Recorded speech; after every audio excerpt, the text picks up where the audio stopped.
Okay, so again, if you don't know the drill here, I'm going to give my overall kind of spoiler-free thoughts early on in the show here. Then we're going to have a big spoiler section, and then we're going to wrap things up, and there'll be little breakpoints in between, so if you want to skip over the spoilers, you can. Okay? Okay, so, Andor, let's just call these the finale, the last 3 episodes. I am going to give them a B. This is, again, stuff is actually starting to happen here, finally. There's definitely some great complex storytelling going on. I love the fact they tread on the darker edge. I like that, again, things just are very uneasy throughout this whole thing, and the way they're setting things up is really well done. You know, that being said, the fact that it took till, again, episode 7 or 8 to actually do anything with this, and the padding has just kind of completely derailed the series for me to an extent. It just, again, I'm sort of dreading the season 2 that's coming up, or that will come out next year. I'm hoping that, again, stuff will happen. We'll see more of the rebellion in action, and less of training montages and stuff like that. So yeah, that has really hindered this, and the pacing and all of this has just been so bad. I think, had this been a 9-episode season, not a 12-episode season, this would have easily been an A.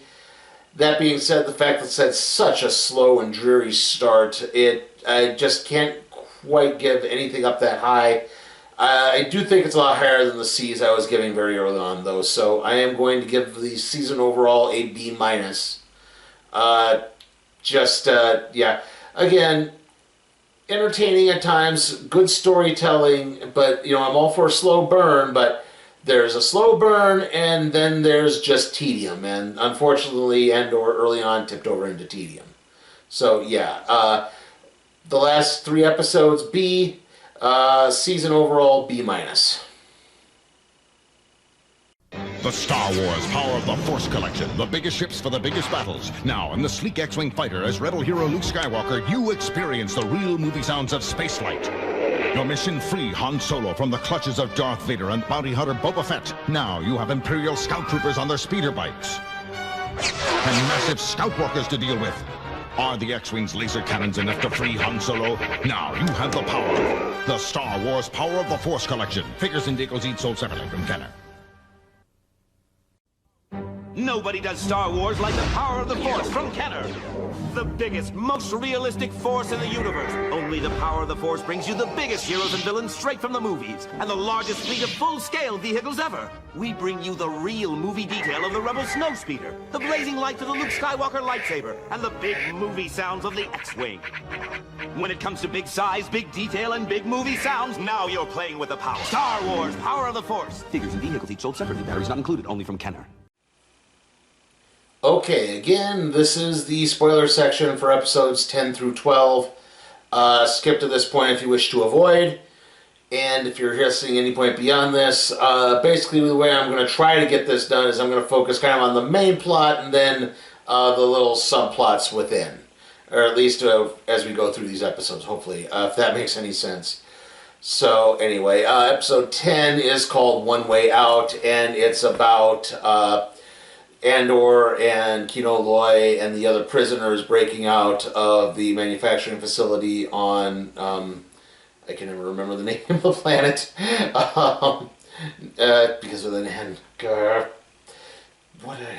Narkinus 5, I think is it.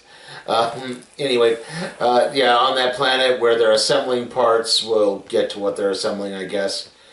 It shouldn't be that big a shock, but they're assembling these parts, and they basically discovered that they're not working to earn their freedom, they're just being put into this endless rotation, being cycled between various prison colonies. And they realize that there's going to be any way for them to get out, they have to break out and escape. So from there, they're planning their little escape, they're planning their escape. They've realized that there's whenever a new prisoner is introduced, there's a temporary moment where they have to they de-electrify the floors so that no one gets accidentally shocked or knocked unconscious or something. And added to all of that, as this is also the way they realize too that the guards this thing is massively understaffed, so it would not take too long to overwhelm the guards in question and escape. Because even though there's like millions of levels on this thing, like they're stretched so thin that there's no way, even if reinforcements arrive, that would just leave other facilities completely unguarded if they get everything right. And so Andor takes his bathroom breaks, and these guys, when they go to the toilet, and he sort of hacks a sewer pipe open, or he slowly files it open so that it starts flooding, which negates the rubber shoes and electrifies the floor even further. So that way they're able to actually take out the guards. They turn everything on. Again, as they arm themselves, they begin slowly working their way through the system. Kino Loy eventually gets on the PA system and says, "Look, you're not earning." Tells everyone the truth if they haven't realized. Says, "We're staging a riot. You can overwhelm these guys. We've turned off the floors, so you can escape now if you want to. And basically, they hold this big escape. They get to the edge of the platform. Because this is a big sea-based platform, though. All the prisoners basically have to jump to their freedom and swim. And Kino Loy can't swim, so he basically stays behind to sacrifice himself and get everyone else to safety. And Andor escapes with this other prisoner that he kind of befriended, which we'll get to there. So the subplots in this episode are Marva back on Ferrix. Marva Andor, his adopted mother, her health is taking a downturn. I think it's supposed to be that she got exposed to some type of gas, and it's giving her breathing problems, and they're trying to figure out if they can get any type of word out there, because they don't know that he's in prison. They think he's just kind of on the lam and running around. And also, let's see, the other thing too is Mon Mothma is meeting with Davos Skulldun, the loan shark in question, about these finances that she's got to cover, because it looks like the Empire is going to find them out. And he says, "I'll help you, and you don't even have to pay me back. All you have to do is invite me to one of your parties, and let me bring my 14-year-old son to one of your parties. Let me bring my 14-year-old son." And it's basically that it gets revealed a little bit later, so I'll bring up one of the later episodes here. But yeah, it's basically revealed like Mon Mothma's daughter is joining this. It looks like I think it's a religious sect of some type, and it seems like arranged marriages are a part of it. And yeah, basically she's having to sell her daughter in order to get this loan. So yeah, that's not uncomfortable at all. And as this is also happening, ISB stages a pilot death to throw off the idea that they find out about this planned attack that Luthen and Saw Gerrera and this other guy named Anton Krieger were planning. And basically they tried to stage off the idea that, no, we didn't find out about this at all. But it turns out Luthen Rael has a informant on the inside. That's probably a bit more on the next. No, it isn't at all. He has an informant on the inside who's been relaying information to him, and the informant sort of is kind of tired of this. He says, "Look, things are getting a little too hot now. I can't do this anymore for the safety of my family." But Luthen is basically like, "No, you will do this because I need you to. Like, understand, sacrifices are going to be made. Like, we're not the good guys in this story either. Everyone's a bad guy here. We are doing we're trying to do bad things for the right reasons, but we're still doing bad things. And we have to do bad things so that hopefully people can come in and start doing good things." And that's kind of how, pretty much how that, it ends. That ends episode 10, moving on to episode 11, which is Daughter of Ferrix. So, as I said before, Marva Andor is deathly ill at this point. She's right on the verge of passing away. There's this, again, another... I don't know if they're meant to be a religious sect in the strictest sense of the term here, but yeah, there's another group, the Daughters of Ferrix, who are taking care of her. She records basically a video will, and as per tradition, you are cremated when she dies. She is cremated, and her ashes are mixed into a mortar for a stone that's added to a wall. And so, and the other thing is again, Cassian Andor is trying to escape. So he and this other guy he's been escaping with, they hide out on a cliffside long enough to see the Imperial investigators take off and leave. They happen across this kind of fishing couple who have a very small craft, but just enough to travel in between planets. And they try to steal it, and it's like they get caught. But then it's like, look, we're just trying to flee the Empire, man. We don't want anything to, we're tired of the damage we're doing to your planet. And it's like, it sort of convinces them to just let them go, because I guess they hate the Empire too. And that's kind of where, and then like Andor goes back to the resort planet where he was initially arrested, finds his remaining money, his gun, and the manifesto from the kid in the group who he robbed the pay station with. I can't remember what his name was. And it's there that he has learned that his mother has died, and then he has to head back to Ferrix. The subplot here is again a bit more of the same. We have Val Sartha, who it turns out is Mon Mothma's cousin or sister, I can't remember.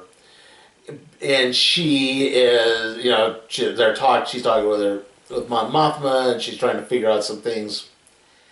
And as this is, and she's trying to figure out, like, are we, going to be able to do this? And she, Mon Mothma's just deathly worried. And finally explains again, like, yeah, we're having to field offers, proposals. And she sort of pieces together, oh, you mean, yeah. Again, the idea that is basically selling her daughter.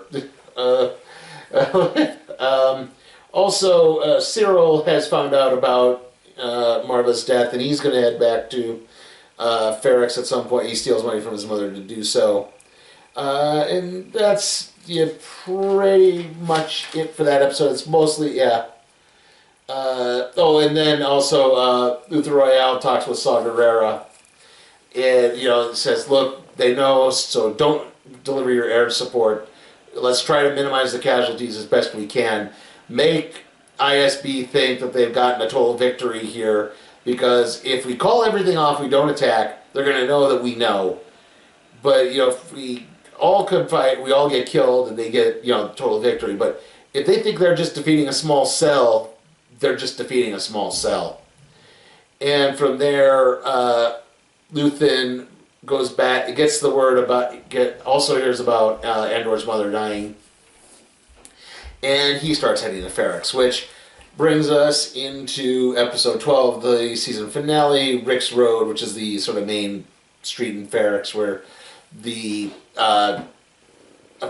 funeral ritual is taking place. The idea is there has to be this kind of big, there has to be a gathering, and where the stone is laid into the, a wall basically. And, they have to get clearance from the Empire to do everything, but Deidre Miro is there because she's expecting Andor to show up. Luthen, Vel, and Vel's girlfriend, who is Cinta, they're there, and they're there to pretty much kill. And they reveal, like, yeah, they want him alive. He could sell us out. So, if we see him, kill him. And eventually, Cassian Andor arrives. He, lays low. He stays with some friends. He tries to, hide out in the sewer so he doesn't get detected. There are informants all over the city who are hearing about him, though, and are spreading the word. So, yeah, he has to look on from his mother's place. Yeah, his mother's funeral from afar. He also hears that Bix was taken hostage and being tortured, so he has to try to work on an escape plan for her. So basically what they do is they start the funeral early and start it as a cover to distract everyone long enough so hopefully Andor can break into this hotel that's been turned into a makeshift prison and get to Bix. He does get to her, and she's been tortured to the point that she's just kind of this rambling mess that she can't really function too well. And it's then that, they play this holographic video from Marva, and she talks about how, we were content here. I want Ferrix to go on, but it can't go on as part of the Empire. We have to fight for our freedom, and that just quells up this giant riot that breaks out. And even though everyone is, even though the people of Ferrix are kind of overwhelmed, they don't really have that many weapons. They manage to get an explosive near a cache of explosives, which sets them off, which just mucks everything up. Deirdre Miro is overwhelmed. She's almost beaten to death, but then Cyril comes to her rescue and pulls her into this shop to keep her safe. And so, now she gets to possibly wind up falling in love with her creepy stalker. Yeah. Like I said, it is going to be interesting to see how season 2 does turn out on this. Again, I hope we get more things happening. As Andor manages to get Bix free, they get to an escape ship with a few other people, but he likes to stay behind because he spotted Luthen Rael there, and he doubles back to Rael's ship, confronts him on there, and he says, "Look, you have a choice. I'm giving you a choice. You either kill me now or you let me in." And it's pretty obvious he's probably going to get let in because we all know what happens. If you saw Rogue One, you know what happens to Cassian Andor. So, he's going to get brought in and fight with the rebellion as this begins.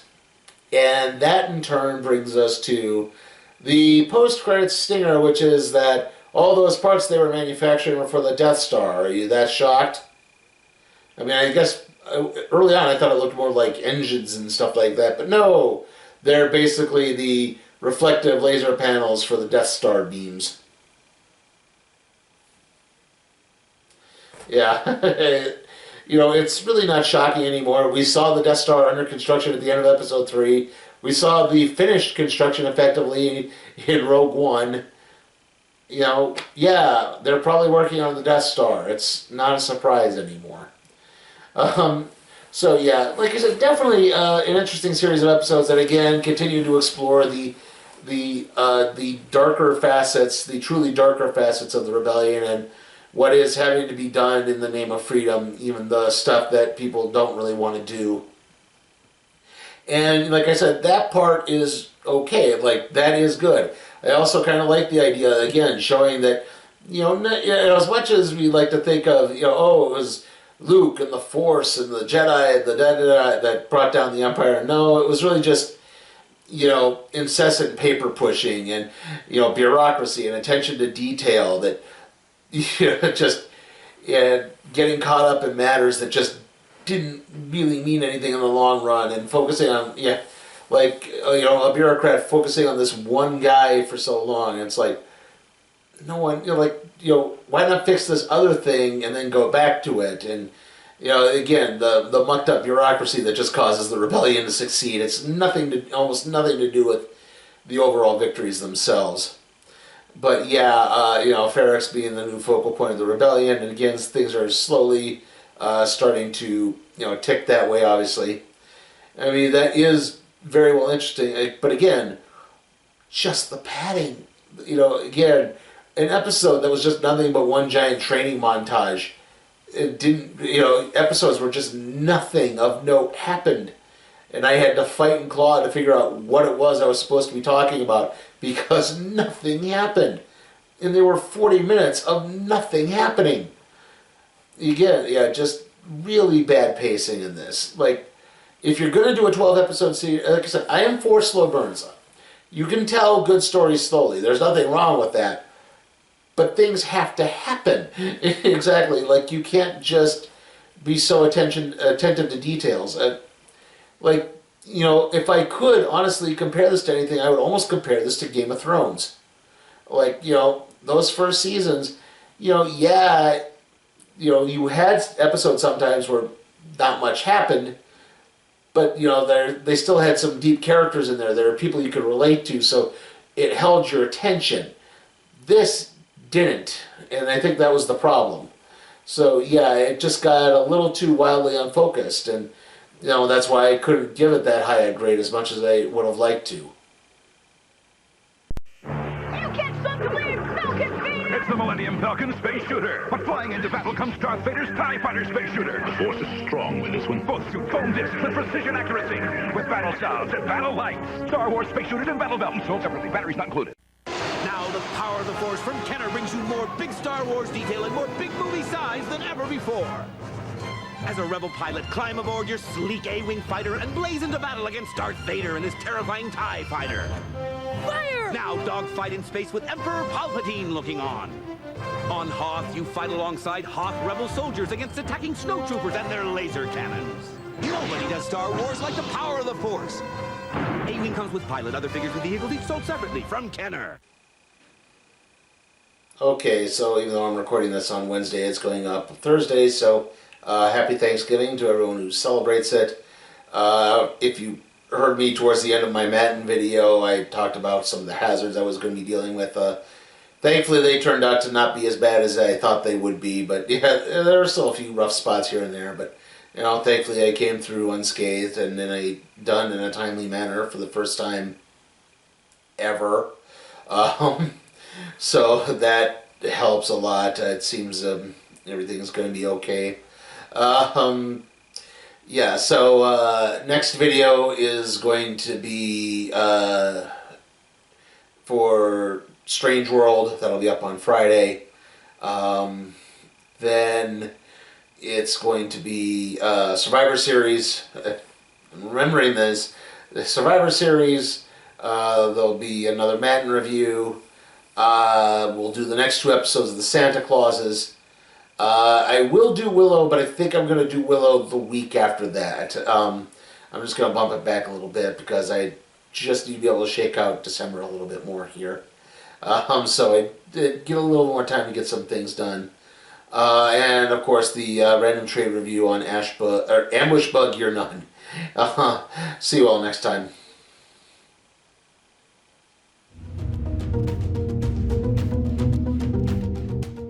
Hey guys, remember you can request a movie or a television series for me to review at my Patreon at patreon.com/CPTime for Cat Productions.